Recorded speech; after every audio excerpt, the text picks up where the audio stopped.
کھانا کھائیں، ہم پانی پیئیں اور نیند کی وادیوں میں چلے جائیں۔ ہم اس لیے بھی بنے تھے کہ جب کبھی خیبر کا قلعہ ہماری نگاہوں کے سامنے ہو تو باب العلم کا نام لے کر کے ہم خیبر کے قلعے سے ٹکرا جائیں۔ ہمارا وجود اس لیے بھی ہوا تھا کہ جب ہند کی سرزمین پر کسی ناہید نامی بچی کی آواز اٹھے تو کوئی عشق و محبت کا شہدائی محمد ابن قاسم کی صورت میں ہماری بیٹی کے دوپٹے کی حفاظت کر کے اٹھتا چلا جائے، پھر وہ داڑا طاہر کے لشکر کو نہ دیکھے، سندھ کے ریگ گزاروں کو نہ دیکھے، دریائے چناب کو نہ دیکھے، دریائے سندھ کی حیبت کو نہ دیکھے، محمد کا غلام بڑھتا چلا گیا، بڑھتا چلا گیا۔ اور اسی ہند کی سرزمین پر جب ظلم عروج پہ تھا تو اس ظلم کے عروج کو توڑنے کے لیے اسی ہند کی سرزمین پر 14 سال کی عمر کا ایک عظیم مجاہد جنہیں دنیا عشق شہید اعظم ہندوستان سید سالار مسعود غازی کے نام سے جانتی ہے۔ اب شہید اعظم کی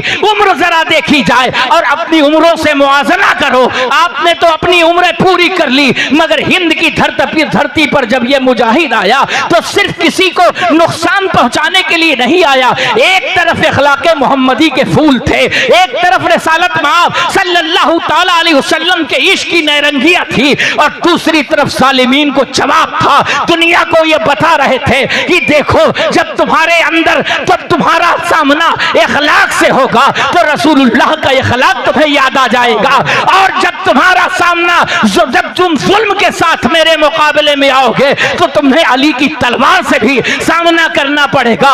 اٹھو مسلمانوں، اپنے ذہن کی وادیوں میں صرف ایک چیز نہ رکھو۔ یہ بزرگان دین کی زندگی جب میں نے پڑھی تو جب تاتاریوں کا طوفان نیشا پور کی سرزمین پر پہنچا تو اس میں حضرت شیخ فرید الدین عطار بھی تھے، نجم الدین کبرا بھی تھے۔ کیا یہ علم و حکمت سے سرابور نہیں تھے؟ کیا علم و فضل کا سورج ان کے سر پر چمک نہیں رہا تھا؟ کیا علم و حکمت ان کے دروازے کے اسیر نہیں تھے؟ ایک ولی کامل بھی تھے، ایک عارف حق بھی تھے، جن کی راتیں بیداری کی حالت میں گزرتی تھی، دن روزوں کی حالت میں گزرتے تھے۔ اہل شہر جب پہنچے کہا حضور اپنی دعاؤں کے لیے ہاتھ اٹھائیے۔ مصلی ان کے پاس بھی تھے، تسبیحاں ان کے پاس بھی تھیں، سب کچھ ان کے پاس تھا۔ میں اپنے مشائخین پر کوئی کوشچن نہیں کرنا چاہتا، مگر اتنا ضرور کرنا چاہتا ہوں کہ اتنے زمانوں میں ہم نے قوم کو کیا دیا ہے، ہم نے قوم کو کیا دیا ہے۔ ہم نے قوم سے لیا تو بہت کچھ ہے، مگر قوم کو دیا کیا ہے؟ آپ نے خوبصورت ایئر کنڈیشن خانقاہ بنا دی، یہ قوم سے لیا ہے۔ آپ کے بچے فورن کنٹری میں پڑھ رہے ہیں، یہ قوم سے آپ نے لیا ہے۔ آپ کے بچے اچھے لباسوں میں ملبوس ہیں، یہ قوم سے آپ نے لیا ہے۔ آپ کے سر کو، آپ کے ہاتھ کو چومنے والے لاکھوں افراد موجود ہیں، مگر کبھی قوم کو دیا کیا ہے؟ میں یہی سوال کرنا چاہتا ہوں کہ ذرا اپنی مسلط کو چھوڑ کر کے حقیقی طور سے عمل کے میدان میں آئیے۔ یہ امت بلک رہی ہے، یہ امت رو رہی ہے، یہ امت سسک رہی ہے۔ غازہ بہت دور نہیں ہے، غازہ بھی قریب ہے۔ کہیں ایسا نہ ہو کہ آپ کا دیر سے اٹھنا ایک اور غازہ کی سرزمین پیدا نہ کر دے، کہیں آپ کی خاموشی ایک اور غازہ کا میدان نہ بنا دے، کہیں آپ کی یہ خاموشی امت مسلمہ کو کرب کے ماحول سے نہ گزار دے، کہیں آپ کی خاموشی انسانیت کے خرمن میں آگ نہ لگا دے، کہیں آپ کی خاموشی مدرسوں کے وجود کو ریزہ ریزہ نہ کر دے۔ ارے میں یہ کہتا ہوں جب آپ ہی نہیں رہیں گے، ہم بھی نہیں رہیں گے، تو یہ خانقاہوں کے بلند و مینار کس کام کے ہیں؟ یہ مدارس کی بڑی بلڈنگیں کس کام کی ہیں؟ یہ آپ کے لمبے لمبے نذرانے اور چادریں کس کام کی ہیں؟ اٹھے غریب نواز کے نام پر اٹھے، خواجہ اجمیر کے نام پر اٹھے، مسعود غازی کے نام پر اٹھے، اور دنیا کو بتا دے ہمارے سامنے اگر امام حسن مجتبیٰ کا ہل بھی ہے تو ہمارے سامنے کربلا کے شہید کی شہادت بھی موجود ہے۔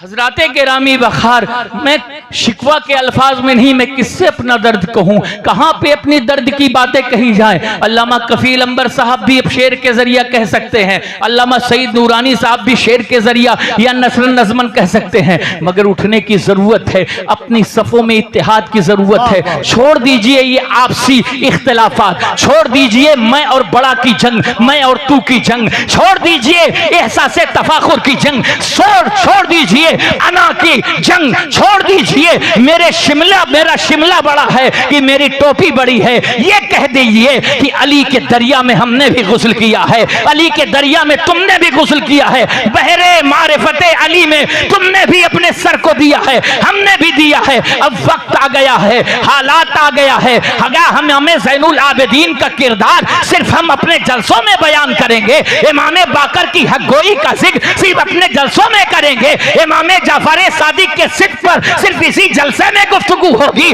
امام علی رضا کے وجود پر صرف جلسے میں گفتگو ہوگی۔ جب وعدے تقی کی عظمتوں نے کتنی تکلیفیں سہی، امام نقی نے اپنے پیروں میں زنجیریں پہنی ہیں، امام موسیٰ کاظم کے ساتھ کون سا ایسا ظلم ہوا ہے جو روا نہیں رکھا گیا ہے؟ تاریخ یہ کہتی ہے، پوری تاریخ اٹھا کے دیکھیے، ائمہ اہل بیت اطہار کی پوری زندگی قید خانوں میں گزری ہے، ان کے چاہنے والوں کی زندگی دیکھو، امام اعظم کو زہر دیا گیا، امام احمد ابن حنبل کو قید خانے کے مصائب سے گزارا گیا، امام مالک کے ساتھ کون سا عمل ایسا نہیں ہوا؟ میں یہ کہتا ہوں اس سے گھبرانے کی ضرورت نہیں ہے، مایوس ہونے کی ضرورت نہیں ہے، پریشان ہونے کی ضرورت نہیں ہے، آپ کو بھی جگنے کی ضرورت ہے، اندھ بھکتی کے وجود سے نکلنے کی ضرورت ہے، پہچاننے کی ضرورت ہے، ہمارا قائد وہی ہوگا جو ناموس رسالت پر مر مٹنے کا جذبہ پہلے رکھے گا، قوم کو آگ میں بعد میں جھونکنے کی کوشش کرے گا۔ ہمارا قائد وہ ہوگا جو شہید اعظم ہندوستان کی داستان لے کر کے، علم شہید اعظم لے کر کے پہلے اٹھے گا۔ ہمارا قائد اب وہ نہیں ہوگا جو صرف حجرے میں اور بند کمرے میں بیٹھ کر کے لوگوں کو درس دے رہا ہو، اب ہمارا قائد وہ ہوگا جو ہمارے زخموں سے رستے ہوئے زخموں پر مرہم رکھے گا، مداوا رکھے گا۔ آج پورے عالم کی طرف نظر کریں، آپ غزہ کو پڑھ رہے ہیں، نہ جانے کتنی بیٹیاں شہید ہو گئی، نہ جانے کتنے بیٹوں سے ان کے سر سے باپ کی محبت کا سایہ چھن گیا، نہ جانے کتنی ماؤں نے، آج ہمارے ساتھ ایسا ہوتا میں تو یہ کہتا ہوں نہ جانے کتنوں لوگوں نے اس دین کو چھوڑ دیا ہوتا، نہ جانے کتنے لوگوں نے اسلام کو چھوڑ دیا ہوتا، مگر افسوس میں یہ کہنا چاہتا ہوں آج ہمارے یہاں سب کچھ موجود ہے، مگر بیٹیاں فتنہ ارتداد میں مبتلا ہیں، ارتداد کی آندھی نے چاروں طرف سے ان کو محصور کر لیا ہے، مگر حالات دیکھیے وہی غزہ کی سرزمین ہے جہاں کربلا کی پیاس ہے، جہاں کربلا کی بھوک ہے، زمین کے ذرے ذرے سے اٹھتی مٹی کی دیواریں موجود ہیں، ہوائی جہاز کا حملہ ہے، میسائل ہوا کہ انہوں نے دلی اور اجودھن دونوں کو فتح کر لیا۔ یہ مسکراہٹ 15 منٹ تک تھی، فاتحانہ نظروں سے ایک مرد حق، ایک فقیر کامل، اور جس کا لباس کردالود تھا، پاؤں میں چھالا تھا، مگر صورت چیخ چیخ کر کے کہہ رہی تھی کوئی یہ اللہ والا تھا۔ بابا فرید گنج شکر رضی اللہ تعالیٰ عنہ المولا، اس خاموشی میں ان کا احساس تفاخر مزید زندگی دے رہا تھا، چہرے پر مسکراہٹ بکھر رہی تھی۔ یہ 15 منٹ کا وقفہ جیسے ہی گزرا، حضور محبوب الہی اسیر زلف بابا فرید گنج شکر اٹھ کے کھڑے ہوئے، کہا او فصیح الدین، جو سوال تو میرے پیر و مرشد سے کر رہا ہے، میرے شیخ سے کر رہا ہے، وہ سوال کی حیثیت بہت چھوٹی ہے، اس طرح کے سوال کا جواب تو نظام الدین بھی دے سکتا ہے۔ اس طرح کا سوال نظام الدین کے پاس اس کا جواب موجود ہے، اور منٹ بھی نہیں گزرے کہ 7 سوالات کے جواب محبوب الہی نے ادا کر دیے۔ اتنا ادا کرنا تھا کہ بابا فرید کے چہرے پر برافروختگی کے آثار نمایاں ہوئے، غیظ و غضب سے آنکھیں سرخ ہوئیں۔ آپ نے فرمایا نظام الدین، کیا تو سمجھتا ہے کہ فرید الدین اس کا جواب نہیں دے سکتا؟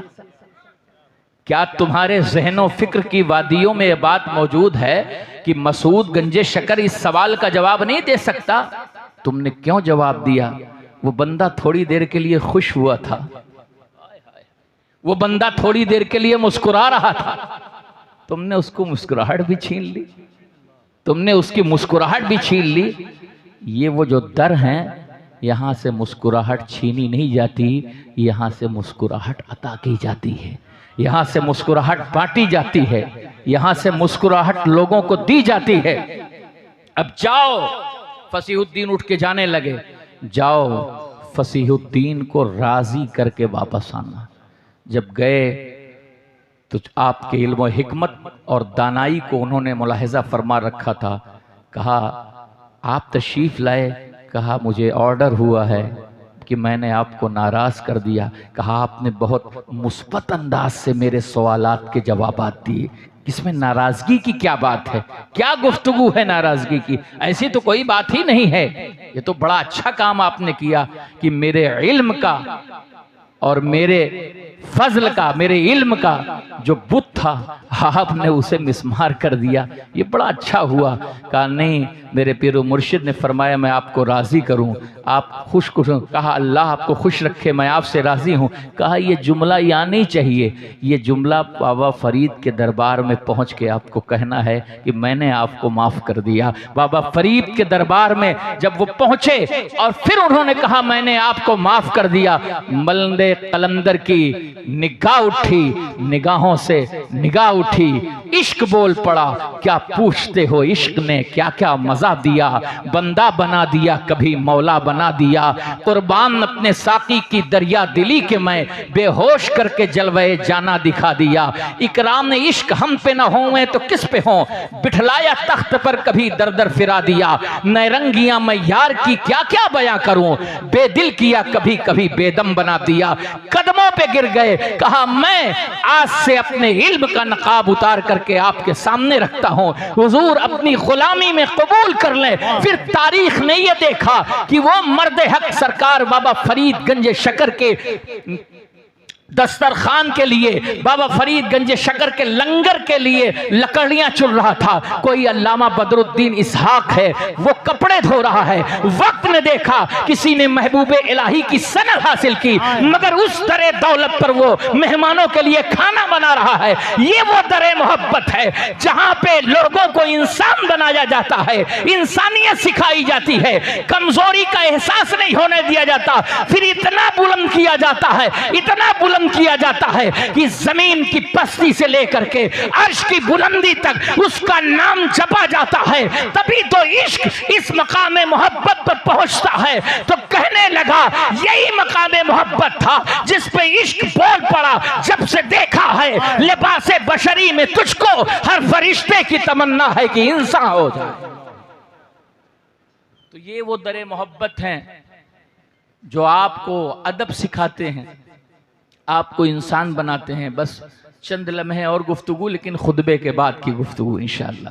بسم اللہ جلیل الشان، عظیم البرہان، شدید السلطان، ما شاء اللہ وما کان، نحمد اللہ المعین ونصلی ونسلم علی رسولہ النبی الامین وعلی آلہ واصحابہ الطیبین الطاہرین المطہرین، اما بعد فاعوذ باللہ من الشیطان الرجیم، بسم اللہ الرحمن الرحیم، یا ایہا الذین آمنوا اتقوا اللہ وکونوا مع الصادقین، صدق اللہ المولانا العلی العظیم۔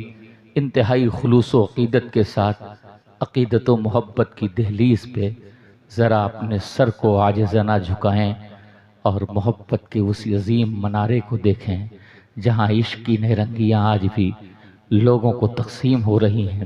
کسی کو صدق و وفا عطا کیا جا رہا ہے، کسی کو عدل و وفا عطا کیا جا رہا ہے، کسی کو حیا کی چادر دی جا رہی ہے، کسی کو شجاعت کا علم دیا جا رہا ہے، کسی کو حلم کی جاگیر دی جا رہی ہے، کسی کو شہادت کا بادشاہ بنایا جا رہا ہے۔ آئیے محبتوں کی انہی دہلیز پر اپنے سر کو عقیدت سے خم کریں اور پورا مجمع محبت سے پڑھے اللہم صلی علی سیدنا شفیعنا نبینا مولانا محمد معدن الجود والکرم منبع العلم والحلم والکم بارک وسلم صلاۃ والسلام علیک یا رسول اللہ صلی اللہ علیہ وسلم۔ خدا کے واسطے اب کھول ان پہ